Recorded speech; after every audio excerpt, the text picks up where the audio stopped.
Hello, everybody, and today I'm going to read out in the series of first page of great classic books. This is a book which many people love and many people hate. But why love and hate? Why not read it? And how can everything which Karl Marx said was right, or everything which Karl Marx said was wrong? It doesn't work that way. Especially in some writers, it doesn't work that way at all. You have to read, and you have to read Karl Marx for various reasons. One of the main reasons is because he's influential. Nobody is telling anybody to agree with anything. But how will you even agree or disagree without reading, is my view. Which is why we're making this series, by the way.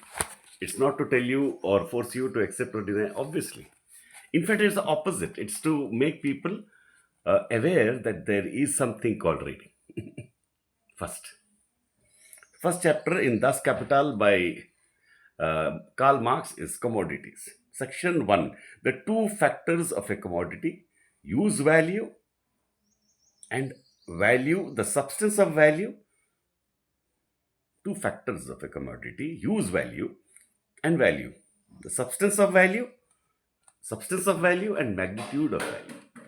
I will not explain much, I'll just simply read it. The wealth of those societies in which the capitalist mode of production prevails is there, presents itself as, open quote, inverted commas, open quote, an immense accumulation of commodities, close quote.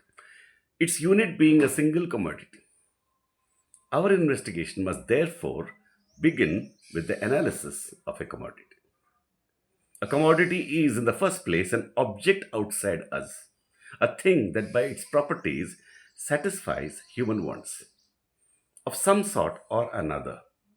The nature of such wants, whether for instance they spring from the stomach or from fancy, makes no difference. Right?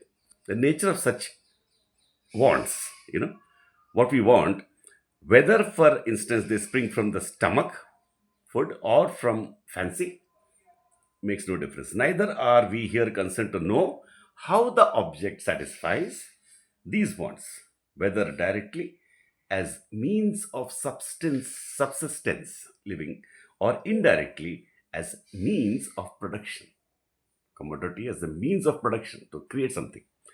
Every useful thing as iron, paper, etc., may be looked at from the 2 points of view of quality and quantity. It is an assemblage of many properties and may therefore be of use in various ways. To discover the various uses of things is a work of history. So, also is the establishment of socially recognized standards of measure for the quantities of these useful objects. The diversity of these measures, I repeat. So also is the establishment of socially recognized standards of measuring, right?